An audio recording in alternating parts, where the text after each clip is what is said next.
Hey everyone, welcome back to PG Analytics. In this video, I will talk about one scenarios where we have to show the data of current period and previous period. Let's understand it with implementation. So first of all, I required two parameters. So I'll create two parameter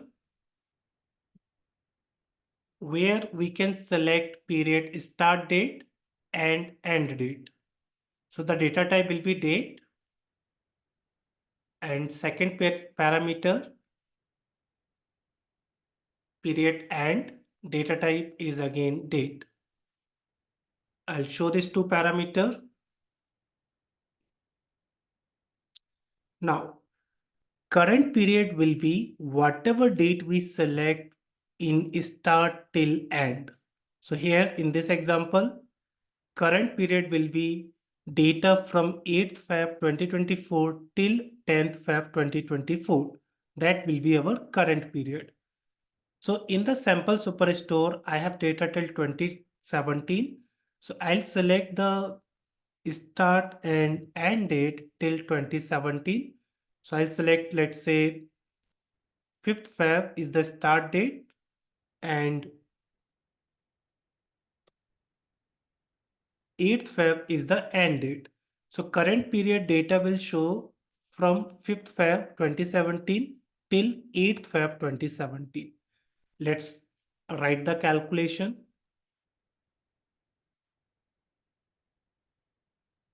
This is for the current period. If order date is greater than equal to, so I'm including this current date, start date is greater than period start date and order date less than equal to period end date. Then show the sales.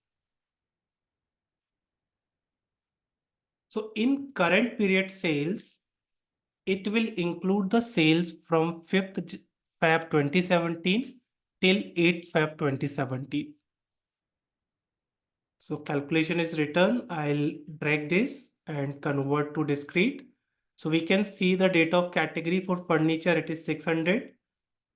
Now the previous period sales will be in current period, we are including the sales of 5th, 6th, 7th, 8th. 4 days data we are including. It will be dynamic. We can select any number of days. For previous period, we will include previous 4 days. So in this example,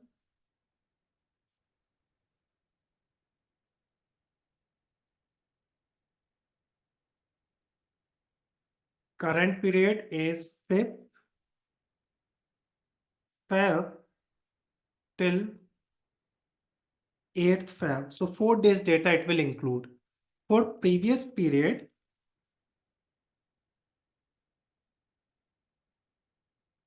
we will include previous 4 days. That means from 1st Feb till 4th Feb.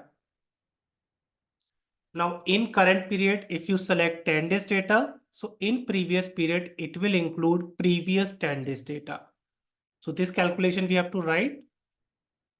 That will include previous 4 days. So let's write the calculation for that.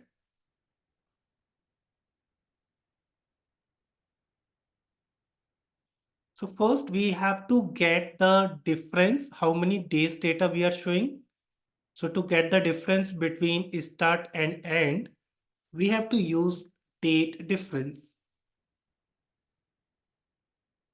And I want to get the difference in day. So date part will be day, then period start, comma, period end. Now this calculation will return 3 days. So the difference between 8th Feb and 5th Feb is 3. But in current sales, we are including the data of start date and end dates. So we are including 4 days data. But from this calculation, it will return 3.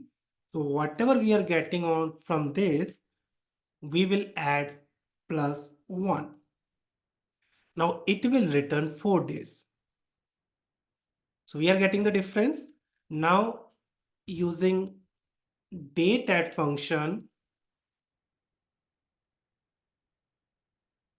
we will include or we will subtract minus 4 days. So date part, then number of days, comma, period, start date. So this calculation should return 1st Feb 2017. Let's see the data first. If I drag it, convert to discrete and exact date, that's not required. So we can see this calculation is giving 1st Feb 2017. If I change to, let's say, 9th Feb, in current sales, we are including 5 days of data. So in previous period also, we have to include previous 5 days. So that will start from 31st Jan 2017. So for previous period, we are getting the start date, and end date we will take from period start date minus 1. So let's modify the calculation.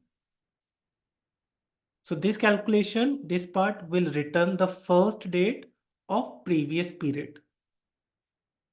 Now we'll do the same thing. If order date greater than equal to start date of previous period, and order date should be less than equal to period start date minus 1.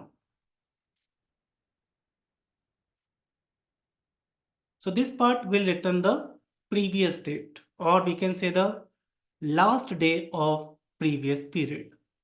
If this is true, then return the sales and let's see the data. I'll just remove it. I'll convert this to measures and drag it, convert to discrete. And let's take the data of 2 or 4 days, 8th Feb. So current period sales will include the data from 5th Feb till 8th Feb. Previous period sales will include the data from 1st Feb till 4th Feb. If I change the current period from 5th Feb till 8th Feb, now instead of 8, I'll just make to 10.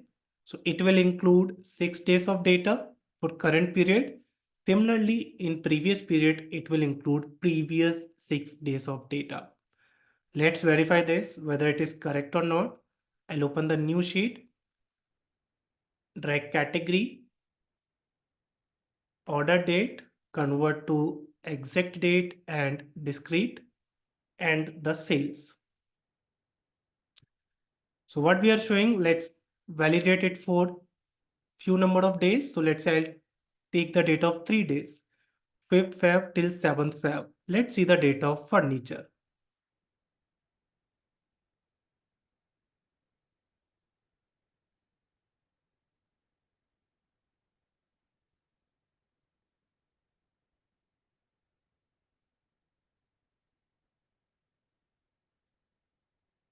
Show filter, I'll just uncheck all, and we have to include from 4th Feb till 7th Feb.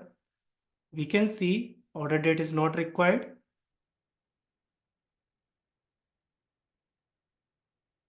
We have selected 2017, so this is not correct.